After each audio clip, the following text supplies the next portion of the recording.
Йоо, season 3 бол үнэн сориотой.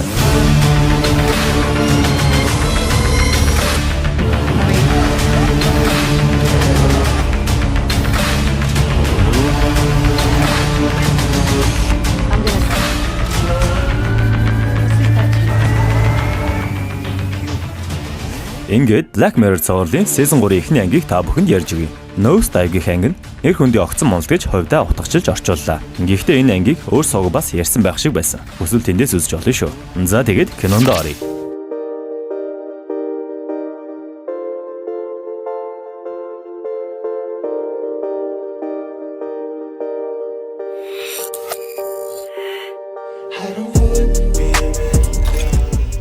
Леси гэх бүсгүй өглөөдгүйгээд дасгалж хийгээд амьдралын зөв хэм маягтай нэгэн мэт санагдана.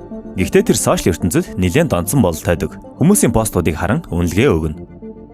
Толон тэр өөрийгөө харан яаж инээвэл бусдад гоё харагдахаа хичээж өөрөөс нь гарахгүй хуурамч инээдээр жүжиглэх бэлтгэл хийнэ. Түүний нүдэнд линзний тусламжтай хин нэгний үнэлгээг харах боломжтой ба 5 хүртэлх одоор хүмүүсийн үнэлгээг дүгнэнэ. Лесигийн үнэлгээ 4.2 орчим модтой бас л давгүй шүү. Эрэгтэй дүүн харин VR тоглоод ихчийнхээ бохимдлыг төрүүлнэ.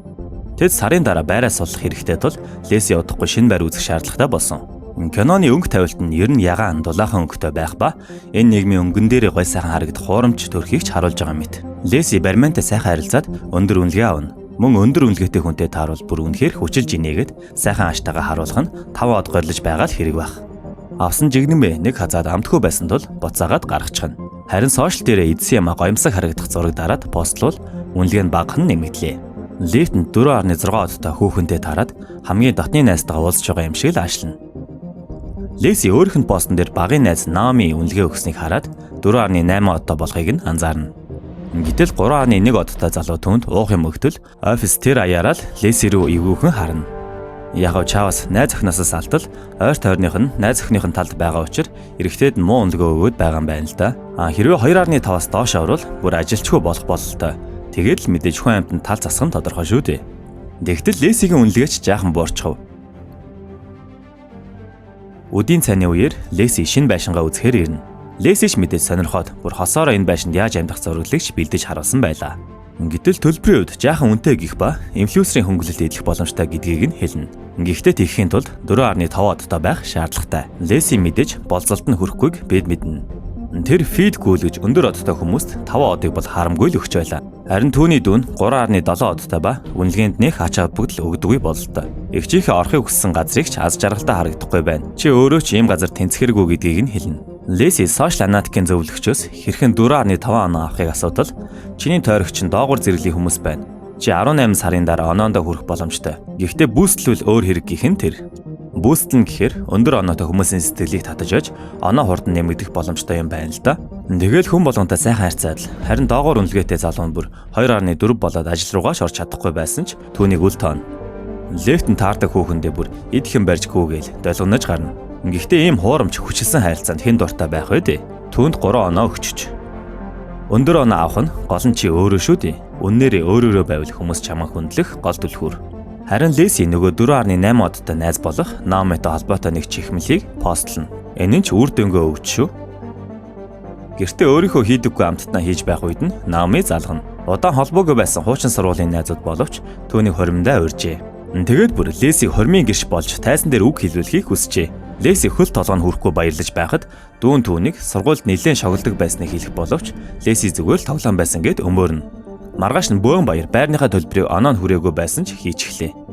Мөн хормон дээр хэл хүүгээ бэлдэж байхад бас л дүүтэйгээ маргаалдана. Дүүн түүний хуурамч инээмсэгсэн шоронгоосоо гараад надтай хуучин шигээ ярилцахыг л хүссэн байлаа. Харин Леси дүүгээ 3 оноотой болохоор ничээд гэртээч залуу дагуулж авчирдгүү гэдгээ хэлэн явхаар яарна. Гэтэл дүүн түүний оноог бууруулаа зогсохгүй гарах замдаа өндөр одтой хүүхэнтэй мөргөлдөөд дахиад л оноо нь буурна. Таксины жолоочч мөн адил Лесигийн хуурамч аяглах нь таалагдаагүй бололтой. Оноог нь бас л бууруулчихлаа. Онгоцны тээлэр нь бас л нэг худлаа инээмсэгсэн хүүхэн. Нислэг нь цуцлагдсан ба өөр нислэгт харин ганцхан суудал үлдсэн гэв. Гэхдээ 4.2-оос дээш оноотой хүнд үйлчлэн гэтэл манай хүнийх буурсан тул өөрийнх нь буруу биш гэж тайлбарлана. Тэгтэл тээлэрч төвчээрийг нь барж санаандгүй хараал хэлтэл арын хүмүүс нь ч оноог нь хасаад бүр харуулж дуудлаа. Харуул түүнийг тайлбарыг сонсолгүй оноог нь 24 цагийн хугацаатай бүтэн 1 оноогоор бууруулчихдаг. Бас бага оноо өгсөн хүн бүрийнх нь оноо 2-оор үржигдэнэ гэдгийг санууллаа. Лесиш нэлээд паникнд орж машинаар явах гэтэл бага онооноос нь болж хуучин загварын машин л олдлоо. Ажиллагаа нь хэтэрхий хуучны арайч гэж асааж явна. Наомич түүнрүү заллахад оройн зоогонд очиж амжихгүй гэдгээ хэлдэг. Тэгтэл машиныхын цэнийг дуусаж цэнэглэхээр болтол хуучин загварт нь адаптер хэрэгтэй байлаа. Порно үзэж байсан залуугаас маш болгоомжтой нөхөрсөг адаптер асуудал залуу тоож байгаа ч юм алга. Хүнд суртлаа үзүүлнэ. Түүнд 5 од өгтөл Лесид 2 од өгчөгдөг. Арга мохордоо цааш алхахаар шийдлээ. Тэрээр замын машин суух гэсэн боловч түүний 2.8 оног хараад машинууд зогссонгүй. Гэтэл нэг тракта эмгэн түүнд туслах гэсэн ч муугаа мэдгүй Леси бас суухгүй гэж тэнэгт юм да. Тэгээд угаасаа өөр хүн олдохгүй юм чинь суугаад явахаас өөр яах вэ? Замдаа эмгэнд яагаад оноо насагдсан талаар хэлдэг. Гэвч эмгэн өмнө нь 4.6 одтой байснаа хэлэх ба түүний нөхөр нь хүн дээр өвдөж оноо нь хүрээгүй улмаас эмчлүүлж чадаагүй нас барсан юм байна л да. Тэгээд л хүснээ хийж 1.4 оноотой эрх чөлөөтөө явж байдаг. Жиж гисэн барив гутлаа тайлаад эрх чөлөөтөө яв гэтэл би гутлаа тайлаад хөл нүцгэн явж чадахгүй гэдэг. Эмгэнч зам салах болсон тул түүнд 5 од өгөөд буулгана. Азар тэр 0.1 косплей хувцастай нөхдөөдтэй тааран зам нийлэхэр болдог. Гэхдээ Леси тэдэнд очих гэж байгаа тоглолтыг нь мэднэ гэж худлаа ярьсан тул асуултнуудад нь бүдэрч байлаа. Харин энэ үед найз Наомын залгаж түүний оноонд буурсан учраас ирэх хэрэггүй гэдгийг нь хэлнэ. Наоми зүгээр л 4-өөс дээш оноотой болохоор л чамааг өрсөн гэж уурлана. Угаасаа тэр хоёрын зорилго онооны төлөө байсан шүү дээ. Тэгээд уурандаа косплейчдэд үннээ хэлээд зам дээр үлдэнэ. Тэр эмгэгний ус архийг уугаад цааш явахдаа нэг 4 дугуйтыг гуйж авлаа. Хормын талбар ороход 3.8 оноотой байх ёстой байсан тул Леси илүү экстрем замаар явж байгаад шаварт ончно. Тэгснээ нүрэж угаагүй байж өгсөн хормын дайшин зин өмсөд орчихдог. Тэр микрофон ярьж эхэлтэл Наоми нөхөртөө түүнийг зогсоохыг шаардна. Леси ихэндээ Наомиг магтаж багын дурсамжаа сайхан болгож ярьж байснаа бодит үннийг ярьж эхэлнэ. Хүмүүс ч гайхсан байртаа түүний оноог шууд л бууруулна. Нөхөр нь ч түүнийг эвтэйхэн болиулах гэтэл Леси зогцсаар бүр хотго байрын хяналтаа алдаж эхэлнэ.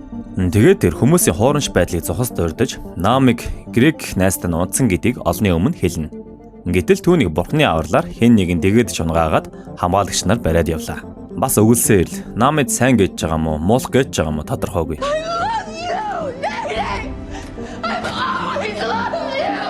Дараа нь тэр шоронд хоригдох ба түүний нүдэндх линзийг авна. Амар ч юм уу одоо дахиж хүмүүсийн оноог харж чадахгүй болсон. Тэр шилэн өрөөнд хоригдох ба хажуу өрөөний залуутай хэрэлдэж эхэлнэ. Тэд нэг нэгнийхээ таалагдахгүй байгаа зүйлсийг хийж зогсоо зайгүй нэг нэгээ доромжилж гарлаа. Леси ч худлаа дүр үсгэхгүй яг л өөрийнх нь жинхэнэ хүн гарч ирж байгаа мэт нэлээд ширүүн үг хэллэг ашигладаг бололтой шүү. Гэхдээ нэг нэгэн рүүгээ харааж байхдаа төгсгөл нь инээмсэглэлээр дуусч байгаа ч юм шиг. Магадгүй энэ газар л дахин жүжиглэх шаардлагагүй эрх чөлөөг олж байгаа мэт кино дууслаа. За, сезон 3 үнэхээр таалагдлаа. Хүмүүс нэгнээ 0-5 оноогоор дүгнэж байгаа нь одоогийн нийгэмд ажил орлого, хамт олон хүрээлэл, амьдрал хооронд сууц, нийгэм дэслэх байр сууриас ихээхэн шалтгаалж байна. Хэрвээ чи өндөр оноо авахгүй бол ямар нэгэн үйлчлэг авч чадахгүй хоцорно гэсэн үг. Энэ кинон дээр бас Хятадын social credit системийг шөөмжилсэн харагдана. Хятадд иргэн бүр, компани бүрд үнэлгээ тогтооно. Энэхүү үнэлгээ нь тухайн хүний зан авир, санхүүгийн түүх, интернет хэрэглээ, хууль зөрчсөн эсэх, бүр нийгмийн ёс зүйн үйлдэл зэргийг харгалзан бодож гаргадаг. Мэдээж хот мож бүрээрээ арай өөр системтэй л дээ. Жишээ нь ингүүл оноо өсөж буурна. Instagram дээр хүмүүс хамгийн гоёороо харагдах гэж хичээнэ. Эдэж хэрлэж байгаа зүйлсээ сайхан харагдуулахаар зураг даран постлоод бараг 10 жилийн нүр үзэж байна. Бид нар амьдрал дээр тийм биш гэдгийг нь мэддэг ч Instagram дээрээ бол тэгж харагддаггүй октоотой цөөнгөл таарсан биз дээ. Магадгүй хэн нэгнээс үнэлгээ буюу лайк хандлт горлож нийгэм дэслэх байр сууриа өсгөхийг зорино. Энд би өөрийгөө ч гэсэн хамруулж байгаа шүү. Гэхдээ байна штэ тий. Facebook, Instagram, TikTok зэрэг платформуд дээр аз жаргалын хязгаар гэж байхгүй. 5 оттой болсон ч аз жаргалын түвшин буцаад л хэвэн хэмжээндээ очино. Matrix кино шиг улаан эсвэл цэнхэр эмиг уух сонголт гарч ирж байна. Энд чи өөрөө биш хиймэл дүр бүтээгээд аз жаргалгүй ч гэсэн карьертай тодорхой хэмжээний байр суурьтай амьдрах уу? Эсвэл хинч биш зүгээр л өөрийнхөө хүснээрээ гэхдээ бусад хүмүүс чамайг үл ойшоодог нэгэн мэт амьдрах уу? Киноны төгсгөлд 2 дахь сонголтыг сонгож байгаагаар дууссан гэх утга агууллаа. Тэр шоронд үнэн сэтгэлээсээ уйлж инээж хүнтэй харилцдаг. Бодит амьдрал дээр шоронд орсон хүн эрх чөлөөтэй болохыг хүсдэг бол ийм ертөнцид шорон бол эрх чөлөө. Киноны өнгө тавилт ягаан гэгээхэн дулаахан байсан боловч шоронд орох үед саарл өнгийг дүрсэлсэн. Өнгөн дээр хиймэл амьдралаас салах ёс хийж байгаа гэж таамаглалаа. За тэгээд өөрийнхөө харж буй өнцгөөс олон толгой юмар тайлбарлажлаа. Даанч гэсэн өөртөө таамаглал дэвшиж болно шүү. Энэ ч Black Mirror-ын гол зорилго. Дараагийн ангид бүр нэрээ шүү. Үндэ чанаржаа сайжраад яваад байгаа гэдгийг дуулгая. Энэ хүртэл үзэж хамт байсан та бүхэндээ баярлалаа. Дараагийн бичлэг ортол түр баяртай guys.